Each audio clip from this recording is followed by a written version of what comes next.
ओम शांति family, welcome to new Avyakt Murli. 13 मार्च 1969, 13 मार्च 1969 की अव्यक्त मुरली है। मुरली की हेडलाइन प्रेम और शक्ति के गुणों की समानता। प्रेम और शक्ति के गुणों की समानता। बाबा बोले, आत्म अभिमानी हो, याद की यात्रा में बैठे हो। याद की यात्रा में भी मुख्य किस गुण में स्थित हो?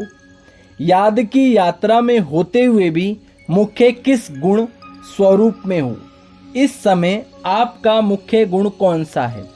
सभी ने अपना विचार सुनाया। इस समय तो सभी विशेष प्रेम स्वरूप की स्थिति में हैं, लेकिन प्रेम के साथ साथ वर्तमान समय की परिस्थिति के प्रमाण जितना ही प्रेम स्वरूप उतना ही शक्ति स्वरूप होना चाहिए। देवियों के चित्र देखें, देवियों के चित्र में मुख्य क्या विशेषता होती है? अपने चित्रों को कब ध्यान से देखा नहीं? जब देवियों के चित्र बनाते हैं, काली के सिवाय बाकी जो भी देवियां हैं उन्हों के नैन हमेशा गीले दिखाते हैं, प्रेम में जैसे डूबे हुए नैन दिखाते हैं। साथ साथ जो उनका चेहरा आदि बनाते हैं तो उनकी सूरत ही शक्ति के संस्कार देखने में आते हैं, लेकिन नैनों में प्रेम, दया और शीतलता देखने में आती है। मातापन के प्रेम के संस्कार इन नैनों से दिखाई देते हैं। उन्हों के ठहरने बैठने का ढंग व सवारी अस्त्र शस्त्र दिखाते हैं। वह शक्ति रूप प्रकट करता है। तो ऐसे ही आप शक्तियों में दोनों गुण समान होने चाहिए। जितना शक्ति स्वरूप उतना ही प्रेम स्वरूप। अभी तक दोनों नहीं है। कभी प्रेम की लहर में तो कभी शक्ति रूप में स्थित रहते हो। दोनों ही साथ और समान रहे, यह शक्तिपन की अंतिम संपूर्णता की निशानी है। अभी बाप दादा को अपने बच्चों के मस्तक में क्या देखने में आता है? अपने मस्तक में देखा है क्या? प्रारब्ध देखते हो, वह वर्तमान सौभाग्य का सितारा चमकता हुआ देखते हो, वह और कुछ? हर एक ने अपना विचार सुनाया।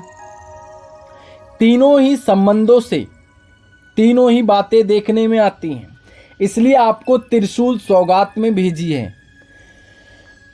तीनों ही सितारे दिखाई दे रहे हैं, एक तो भविष्य का, दूसरा वर्तमान सौभाग्य का और तीसरा जो परम धाम में आपकी आत्मा की संपूर्ण अवस्था होनी है, वह आत्मा की संपूर्ण स्थिति का सितारा। तीनों ही सितारे दिखाई पड़ते हैं। इन तीनों सितारों को देखते रहना।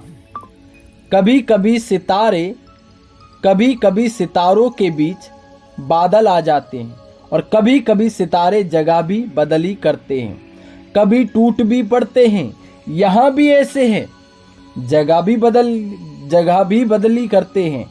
कभी देखो तो बहुत ऊपर और कभी देखो तो बीच में और कभी देखो तो उससे भी नीचे। जगह भी अभी बदली नहीं करनी चाहिए। जगह भी अभी बदली नहीं करनी चाहिए। अगर बदली करो तो आगे भल बढ़ो, नीचे नहीं उतरो। अविनाशी संपूर्ण स्थिति में सदैव चढ़ते रहो, ऐसा सितारा बनना है। टूटने की तो यहाँ बात ही नहीं। सभी अच्छे पुरुषार्थी बैठे हुए हैं। बाकी जगह बदली की आदत को मिटाना है। बाकी जगह बदली की आदत को मिटाना है। कुमारियों की रिजल्ट कैसी है? आप सभी क्या समझती हो? विशेष किस बात में उन्नति समझती हो? हर एक ने अपना सुनाया। याद की यात्रा में कमी है, इसलिए इतनी महसूसता नहीं होती। अमृत वेले याद का इतना अनुभव नहीं होता, इसलिए जैसे साकार में यहाँ बाहर खुली हवा में सैर भी कराते थे, लक्ष्य भी देते थे, योग का अनुभव भी कराते थे, इसी रीति से जो कुमारियों के निमित्त टीचर्स हैं वह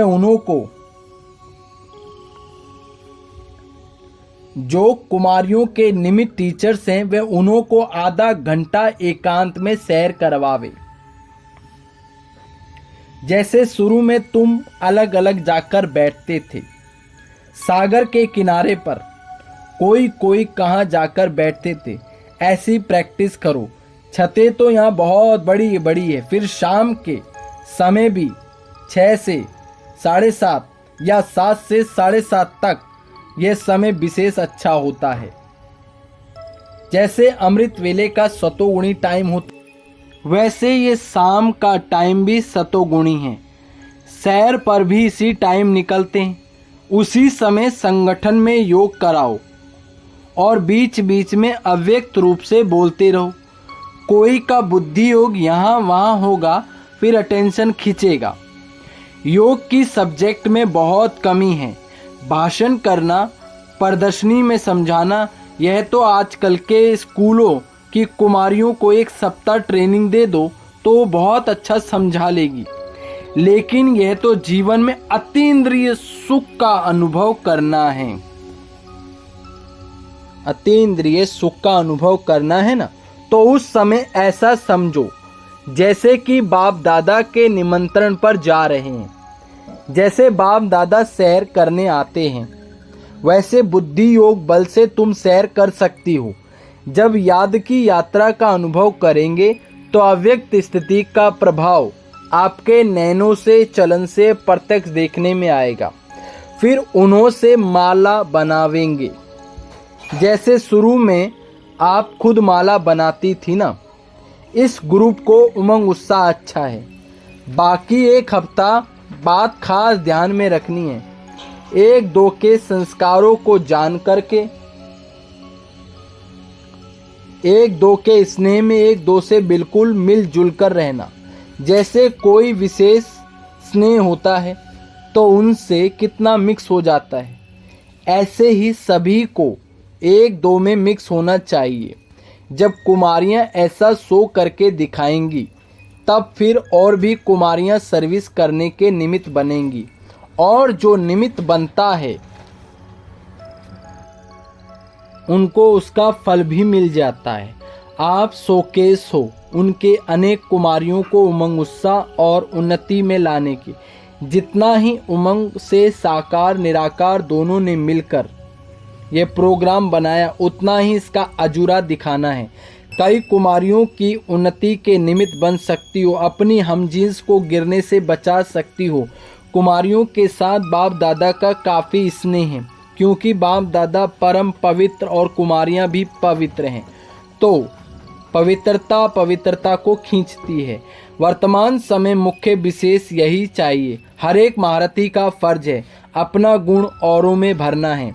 हर एक महारथी का फर्ज है अपना गुण औरों में भरना है। जैसे ज्ञान का दान होता है वैसे गुणों का भी दान करना चाहिए। जैसे ज्ञान रत्नों का दान करते हो इसलिए महारथी कहलाए जाते हो, वैसे गुणों का दान भी बहुत बड़ा दान है।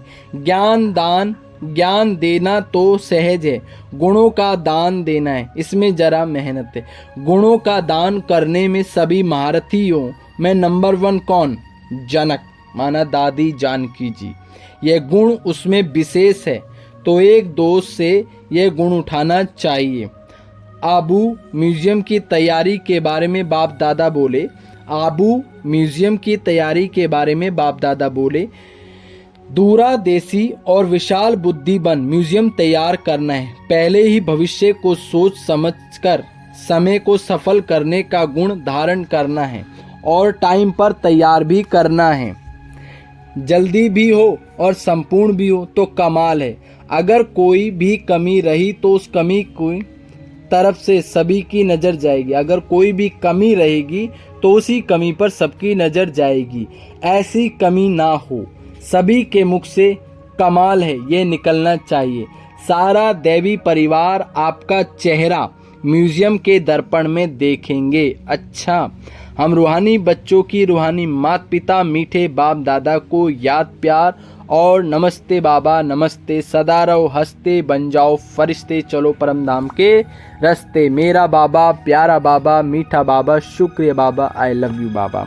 बाबा ने कहा दर्पण को सदा कायम रखने के लिए अर्पणमय बनना है। दर्पण को सदा कायम रखने के लिए अर्पणमय बनना है। ओम शांति। Thank you for watching.